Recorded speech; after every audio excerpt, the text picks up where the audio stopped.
Hello ವೀಕ್ಷಕರೇ, ಎಲ್ರಿಗೂ ನಮಸ್ಕಾರ. Welcome to my YouTube channel. ವೀಕ್ಷಕರೇ, ಇವತ್ತಿನ ನಮ್ಮ ಚಾನಲ್ನಲ್ಲಿ ಸಿಂಪಲ್ಲಾಗಿ ಮಸೊಪ್ಪನ್ನ ಹಳ್ಳಿ ಸ್ಟೈಲಲ್ಲಿ ಹೇಗೆ ಮಾಡೋದು ಅಂತ ತಿಳ್ಕೊಳ್ಳೋಣ. ಅದಕ್ಕೆ ಬೇಕಾಗಿರುವಂಥ ಪದಾರ್ಥಗಳು: ನಾನಿಲ್ಲಿ 10ರಿಂದ 12 ಹಸಿಮೆಣಸಿನ್ಕಾಯಿ, ಒಂದು ಸ್ವಲ್ಪ ತೆಂಗಿನಕಾಯಿ ತುರಿ, 2 ಟೊಮೊಟೊ, ಒಂದು ಮೀಡಿಯಮ್ ಸೈಜ್ ಈರುಳ್ಳಿ, ಮತ್ತು ಅದಕ್ಕೆ ಜೀರಿಗೆ, ಮತ್ತು ಅದಕ್ಕೆ ತಕ್ಕಂತೆ ಇಲ್ಲಿ ನಾನು ಪಿಂಕ್ ಸಾಲ್ಟ್ನ ತೊಗೊಂಡಿದ್ದೀನಿ. ಅದಾದ ನಂತರ ತೊಗರಿಬೇಳೆ ಮತ್ತು ಸೊಪ್ಪು. ಇಲ್ಲಿ ಸೊಪ್ಪನ್ನು ಬಂದು ನಾನು 3 ಥರದ ಸೊಪ್ಪನ್ನು ತೊಗೊಂಡಿದ್ದೀನಿ. ಇದು ಒಂದು ನೋಡ್ತಾ ಇರ್ತೀರಿ, ನಿಮ್ಗೆ ಹಳ್ಳಿಗಳ ಕಡೆ ಸಿಗುತ್ತೆ. ಇದು ಮಸೊಪ್ಪಿಗೆ ಯೂಸ್ ಮಾಡುವಂಥ ಸೊಪ್ಪು. ಮತ್ತು ಇದೊಂದು ಗಣಿಕೆ ಸೊಪ್ಪು, ಅಂದರೆ ಕಾಶಿ ಸೊಪ್ಪು ಅಂತಲೂ ಕೂಡ ಕರೀತಾರೆ ಬ್ಯಾಂಗ್ಳೂರು ಸೈಡಲ್ಲೆಲ್ಲ ಇದನ್ನು. ಮತ್ತು ಪಾಲಕ್ ಸೊಪ್ಪು ಮತ್ತು ಕೆಂಪು ದಂಟಿನ ಸೊಪ್ಪು. ಇದೆಲ್ಲ ಬಂದು ನಾವೇ ನಮ್ಮ ಮನೆ ಪಕ್ಕದ ಸೈಟಲ್ಲಿ ಬೆಳ್ಕೊಂಡಿರೋದು, ಆರ್ಗ್ಯಾನಿಕ್ಕಾಗಿ ಬೆಳ್ಕೊಂಡಿರೋದು ಹಸು ಗೊಬ್ಬರ ಯೂಸ್ ಮಾಡಿ. ಅದರಿಂದ ನಾನು ಇವತ್ತು ಇದೇ ಸೊಪ್ಪನ್ನ ಯೂಸ್ ಮಾಡಿ ನಿಮಗೆ ಮಸೊಪ್ಪು ಹೇಗೆ ಮಾಡೋದು ಸಿಂಪಲ್ಲಾಗಿ ಅಂತ ತಿಳಿಸ್ಕೊಡ್ತೀನಿ. ಈಗ ಮೊದಲಿಗೆ ಒಂದು ಕುಕ್ಕರ್ನ ತೊಗೊಂಡು, ಕುಕ್ಕರ್ಗೆ ನಾವು ಏನೇನು ತೋರಿಸಿದ್ವು ಅದನ್ನೆಲ್ಲ ಹಾಕ್ಕೊಂಡು, ಹಸಿಮೆಣ್ಸಿನ್ಕಾಯಿ, ತೆಂಗಿನಕಾಯಿ ತುರಿ, ಈರುಳ್ಳಿ ಮತ್ತು ಟೊಮೊಟೊ, ಸೊಪ್ಪು ಇದನ್ನೆಲ್ಲ ಸೇರಿಸ್ಕೊಂಡು, ಅದರ ಜೊತೆಗೆ ಬೇಳೆ ಅದಾದ ನಂತರ ಮತ್ತು ಅದಾದ ನಂತರ ಜೀರಿಗೆ, ಮತ್ತು ಅದಕ್ಕೆ ರುಚಿಗೆ ಎಷ್ಟು ಬೇಕೋ ಅಷ್ಟು ಸಾಲ್ಟು, ಇದೆಲ್ಲನೂ ಸೇರಿಸಿ ಮಿಕ್ಸ್ ಮಾಡಿಕೊಂಡು, ನಮಗೆ ಅದು ಎಷ್ಟು ಬೇಕಾಗುತ್ತೋ ನೀರು ಅಷ್ಟನ್ನು ಮಾತ್ರ ನೀರು ಯೂಸ್ ಮಾಡಿಕೊಂಡು ನಾವು ಇದನ್ನು ಕುಕ್ಕರ್ ಲಿಡ್ನ ಕ್ಲೋಸ್ ಮಾಡಿ 2 ವಿಷಲ್ ಕೂಗಿಸ್ಕೊಂಡ್ರೆ ಸಾಕಾಗುತ್ತೆ. ಇವಾಗ 2 ವಿಷಲ್ ಆಗಿದೆ, ತಣ್ಣಗಾದ ನಂತರ ಸ್ವಲ್ಪ ಒಗ್ಗರಣೆ ಹಾಕ್ಕೊಂಡ್ರೆ ಸಿಂಪಲ್ಲಾಗಿ ಮಾಡೋ ಮಸೊಪ್ಪು ಸಾಂಬಾರು ರೆಡಿ ಆಗುತ್ತೆ. ನೋಡಿ, ಇವಾಗ ಕುಕ್ಕರ್ ವಿಸಲ್ ಸಂಪೂರ್ಣವಾಗಿ ತಣ್ಣಗಾಗಿದೆ. ತಣ್ಣಗಾದ ನಂತರ ನಾವು ಕುಕ್ಕರ್ ಲಿಡ್ನ ಓಪನ್ ಮಾಡಿ, ನಾನು ನೋಡಿದ್ರೆ ಈ ರೀತಿ ಆಗಿರುತ್ತೆ. ಇದ್ರದ್ದು ನೀರನ್ನು ಮಾತ್ರ ನಾವು ಸಪ್ರೇಟ್ ತೆಗೆದಿಟ್ಕೊಂಡು ನಾವು ಸೊಪ್ಪನ್ನು ಸೇರಿಸಿ ಮಸ್ಕೊಬೇಕಾಗುತ್ತೆ.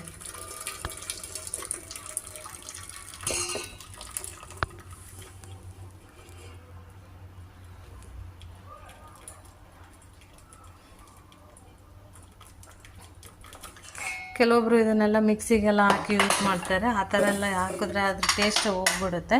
ಹಾಗಾಗಿ ಮಿಕ್ಸಿಗೆಲ್ಲ ಹಾಕೋ ಅವಶ್ಯಕತೆ ಏನಿರಲ್ಲ. ಜಸ್ಟ್ ಈ ರೀತಿಯಾಗಿ ಮಸ್ಕೊಂಡ್ರೆ ಸಾಕಾಗುತ್ತೆ.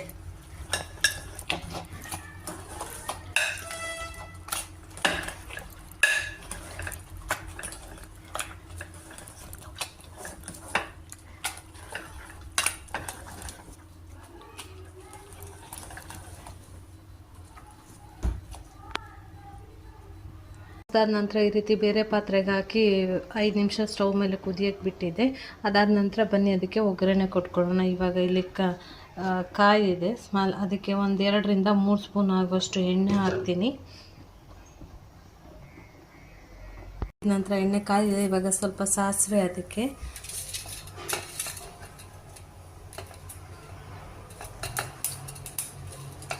ಸಾಸಿವೆ ಆದ ನಂತರ ಅದಕ್ಕೆ ಸ್ವಲ್ಪ ಜೀರಿಗೆ ಅದಾದ ನಂತರ 1-2-3 ಮೆಣಸಿನ್ಕಾಯಿ. ಇದು ಬಂದು ಖಾರದ ಮೆಣಸಿನ್ಕಾಯಿ ಅಲ್ಲ, ಬ್ಯಾಡಗಿ ಮೆಣಸಿನ್ಕಾಯಿ.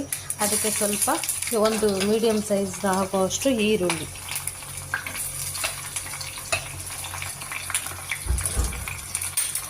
ಇದನ್ನು ಚೆನ್ನಾಗಿ ಫ್ರೈ ಮಾಡ್ಕೊಬೇಕಾಗುತ್ತೆ.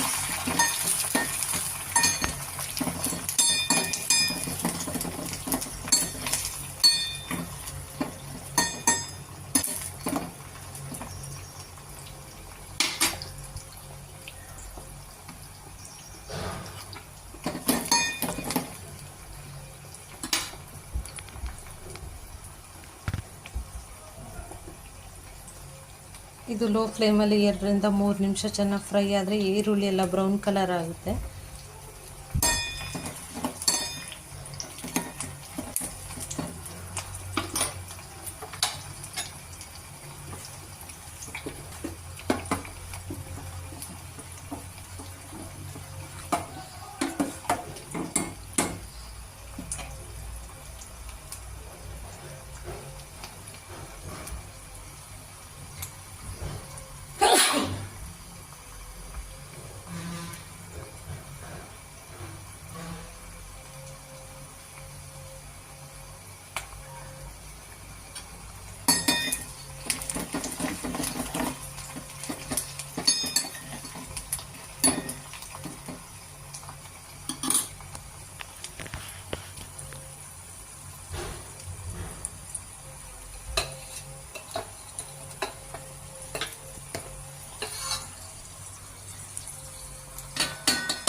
ಸ್ವಲ್ಪ ಬೆಂದ ನಂತರ ಅದಕ್ಕೆ 2 ರಿಂದ 3 ಕಡ್ಡಿಯಷ್ಟು ಕರಿಬೇವು,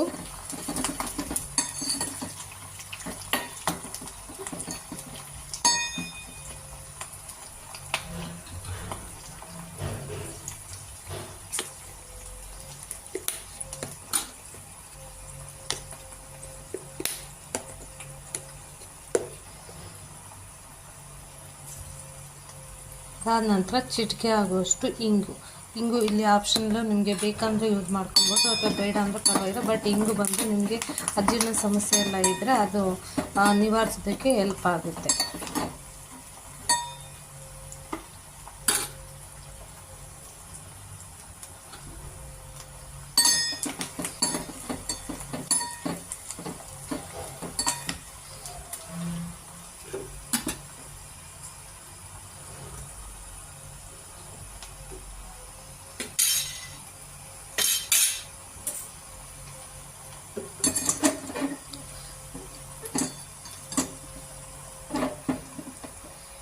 ಇಷ್ಟೇ, ಇವಾಗ ಸಿಂಪಲ್ಲಾಗಿ ಆಗುವಂಥ ಸಾಂಬಾರು ರೆಡಿ ಆಗುತ್ತೆ.